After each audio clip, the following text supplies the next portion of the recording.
Frank Lampard sebut Chelsea mulai menjanjikan. Chelsea kini berada di papan atas klasemen sementara Liga Premier Inggris. Posisi Chelsea memang belum aman. 6 tim di bawahnya punya selisih yang tidak lebih dari 3 poin. Meski begitu, Chelsea di era Enzo Maresca terlihat menjanjikan. Hal itu diutarakan oleh legenda klub sekaligus mantan manajer Chelsea yakni Frank Lampard.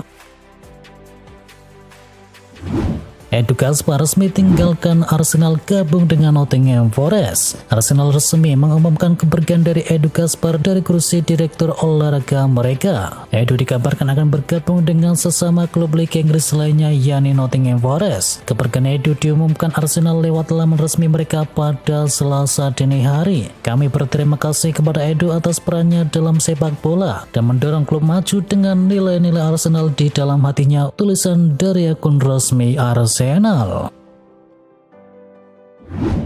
MU sudah punya keputusan final soal nasib dari Ruud van Nistelrooy. Manchester United dikabarkan telah mengambil keputusan terkait masa depan dari Ruud van Nistelrooy usai mereka menunjuk Ruben Amorim sebagai manajer yang baru. Para pemain dari Manchester United pun memberikan dukungan penuh agar Van Nistelrooy tetap berada di dalam tim pelatih mereka. Dikabarkan mereka merasa nyaman bekerja dengannya dan mengaku bahwa ia telah berkontribusi signifikan dalam membantu perkembangan tim Setan Merah. Arsenal disarankan Kate Pogba karena ada keuntungan besar. Paul Pogba dikadang-kadang akan dilepas oleh Juventus dan mantan bintang Premier League yakni Emmanuel Petit mendesak Arsenal untuk bisa memboyong Pogba ke London Utara. Belakangan ini muncul kabar yang menghubungkan pemenang Piala Dunia 2018 tersebut dengan Olympique Marseille. Tetapi kini Gunners dinasihati agar tidak melewatkan kesempatan untuk bisa mendatangkan Pogba. Pep Guardiola akui kesulitan karena badai cedera. Pep Guardiola mengakui badai cedera membuat performa Manchester City menurun dan dia hanya berharap masalah ini bisa segera teratasi. Guardiola memastikan bahwa City akan terus tampil sebaik mungkin sekalipun tidak full tim dan berharap badai cedera segera berlalu. Steven Gerrard kian berada di ujung tanduk. Karir Steven Gerrard di Arab Saudi tampak kian berada di ujung tanduk. Legenda Liverpool itu dicemooh oleh supporter Al-Ettifaq klubnya sendiri. Performa buruk dari Al-Ettifaq memberikan tekanan bagi Steven Gerrard. Al-Ettifaq tidak mampu meraih satu kemenangan pun dalam 6 laga terakhir mereka di Saudi Pro League. Dan kekalahan pada laga terakhir membuat Al-Ettifaq mengoleksi 11 poin dari 9 pertandingan Saudi Pro League dan berada di urutan yang ke-11.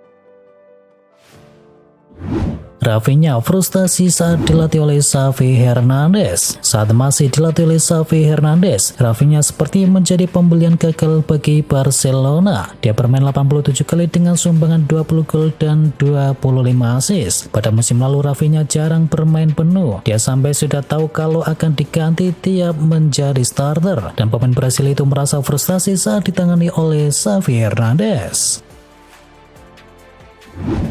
Morata sebut Lamine Yamal fenomenal. Pemain senior Spanyol yakni Alvaro Morata melontarkan prediksi besar terhadap Lamine Yamal. Menurut dia, Yamal memungkinkan jadi pemain terbaik dalam sejarah Spanyol. Lamine Yamal memang sedang jadi sensasi. Di usianya yang baru 17 tahun, Yamal jadi pemain andalan Barcelona dan juga timnas Spanyol. Sederet kesuksesan yang sudah diraih oleh Yamal praktis melahirkan ekspektasi besar di masa depan. Morata tidak ragu Yamal akan bisa mengikuti sukses dari Cristiano Ronaldo maupun Lionel Messi. Neymar cedera lagi. Cedera rupanya belum bisa pergi dari tubuh Neymar. Penyerang Brasil itu kembali tumbang saat membela Al Hilal. Awalnya Neymar cuma jadi pemain cadangan saat Al Hilal menghadapi Esteghlal di Liga Champions Asia Elite. Neymar baru masuk di menit ke-58 menggantikan Abdullah Al-Hamdan. Sayangnya aksi Neymar di laga tersebut cuma bertahan tidak lebih dari setengah jam. Neymar tiba-tiba tumbang dan memegangi bagian belakang paha kanannya usai berupaya mengejar bola di kotak penalti. Neymar yang meringis kesakitan pun harus ditarik keluar lagi untuk digantikan oleh Mohamed Al-Qahtani. puncak Liga Inggris, Liverpool tak mau sering-sering lihat klasemen. Liverpool melanjutkan start back-nya bersama Arne Slot di musim ini dan bertengger di puncak klasemen Liga Premier Inggris. Tapi terlalu sering melihat klasemen lebih berpotensi merusak. Liverpool di luar perkirakan beradaptasi dengan amat baik dengan Arne Slot. Slot baru datang di musim panas yang lalu menggantikan Jurgen Klopp yang kini sudah membawa tim memimpin klasemen. Meski demikian musim masih panjang dan Liverpool belum berani sesumbar soal kans menjadi juara. Kontrak tinggal setahun, Tottenham ambil keputusan kepada Son Heung-min. Tottenham tampaknya akan segera memperpanjang kontrak Son Heung-min selama 1 tahun di klub yang akan membuatnya bertahan hingga akhir musim depan. Perpanjangan kontrak ini akan membuat Son tetap menjadi bagian dari tim asuhan Ange Postecoglou hingga akhir musim 2025-2026 yang akan menandai 11 tahun sejak ia pertama kali bergabung dari Bayer Leverkusen. Postecoglou kabarnya sangat ingin mempertahankan penyerang berusia 32 tahun tersebut yang ditunjuk sebagai kapten tim oleh pelatih kepala. Simone Inzaghi menilai Serie A musim ini akan berjalan seimbang. Pelatih Inter Milan Simone Inzaghi menilai jika musim ini Serie A akan berjalan panjang dan juga seimbang. Menurutnya semua tim memperkuat diri di musim panas kemarin. Ini akan menjadi musim yang sangat berimbang, ujar dari sang pelatih Inter Milan tersebut. Mario Balotelli balik ke Serie A setelah 1701 hari. Mario Balotelli menandai momen kembalinya ke Serie A dengan ikonik. 5 menit berada di atas lapangan, pemain berusia 34 tahun tersebut langsung mendapatkan kartu kuning. Balotelli berbeda dengan Adnan Demirspor pada awal musim ini, namun tak butuh waktu lama setelah berstatus tambah klub. Balotelli kemudian mendapatkan kontrak dari klub Serie A yakni Genoa. Ini adalah momen comeback Balotelli usai lama meninggalkan ajang Serie A. Sebelum membela Genoa, Balotelli terakhir kali bermain di Serie A bersama Monza pada musim 2020-2021. Dilirik Barcelona, Randers malah negosiasi kontrak baru dengan AC Milan. Tijani Randers kabarnya masuk dalam daftar incaran Barcelona. Meski begitu, Tijani Randers disebut sedang membahas kontrak yang baru bersama Rossoneri. Ayahnya yakni Martin mengonfirmasi bahwa pemain berusia 26 tahun tersebut sedang bernegosiasi dengan pihak AC Milan. Kontrak Tijani saat ini di AC Milan akan berakhir di tahun 2025 dan kabarnya kesepakatan baru akan membahas soal gaji dari sang pemain. Minim menit bermain Real Madrid pertimbangkan sekolahkan Endrick ke Tottenham. Tottenham telah dikaitkan dengan kepindahan pemain bintang Madrid yakni Endrick di bulan Januari nanti, saat sang pemain dapat dipinjamkan untuk bisa mendapatkan lebih banyak pengalaman bermain di level tertinggi. Menurut laporan dari VHS, Ancelotti kemungkinan akan mengirim Endrick dengan status pinjaman di bulan Januari nanti sebagai bagian dari rencana pengembangan sang pemain. Tottenham dan Juventus diyakini tertarik kepada pemain berusia 18 tahun tersebut.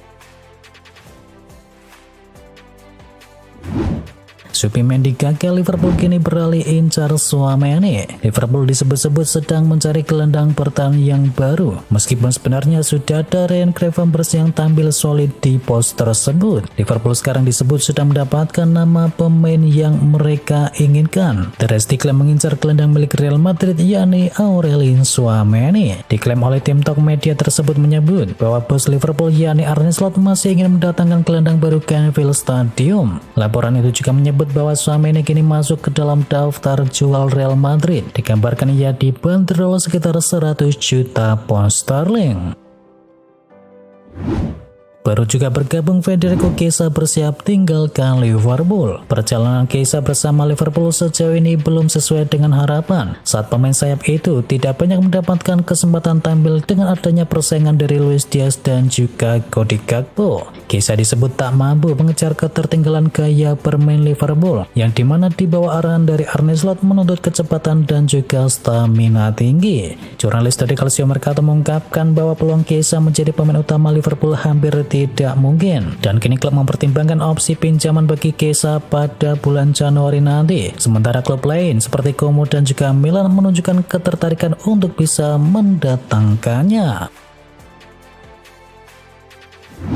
2 bulan setelah dipermalukan timnas Indonesia, Roberto Mancini diincar AS Roma. Roberto Mancini tidak perlu menganggur lama setelah didebak oleh timnas Arab Saudi dengan dirinya sedang diincar oleh AS Roma. Dikutip dari Calcio Mercato, mantan pemain dari Sampdoria dan juga Lazio ini sedang diincar oleh AS Roma untuk bisa menjadi pelatih baru mereka. Isu pergantian pelatih AS Roma mengencang lagi setelah Lupi kalah 2-3 dari Hellas Verona.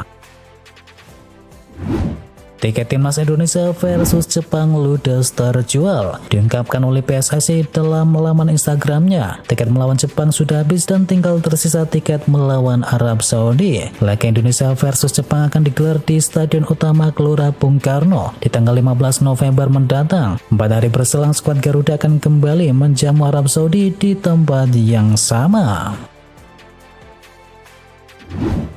Sintayong dirikan STY Foundation untuk pengembangan talenta muda sepak bola. Pelatih timnas Indonesia Sintayong baru saja meluncurkan STY Foundation, sebuah yayasan yang bertujuan untuk mengembangkan talenta sepak bola muda di Indonesia. STY Foundation didirikan dengan misi utama untuk menemukan dan mengembangkan bakat sepak bola di tanah air. Dalam sambutannya, Sintayong menekankan pentingnya menciptakan lingkungan yang mendukung perkembangan para pemain muda, baik dari segi keterampilan teknis maupun mental. Selangkah lebih dekat, Kevin Dix sedikit lagi jadi WNI. Kevin Dix sudah memperoleh persetujuan dari Komisi 8 dan juga 10 DPR RI untuk menerima status sebagai warga negara Indonesia. Selain itu, 2 pemain timnas wanita Indonesia juga sedikit lagi bisa membela timnas Indonesia. Jika proses tersebut dapat dipercepat, bukan tak mungkin Kevin Dix bisa debut saat timnas Indonesia menjamu Jepang dan juga timnas Arab Saudi di pertengahan November nanti.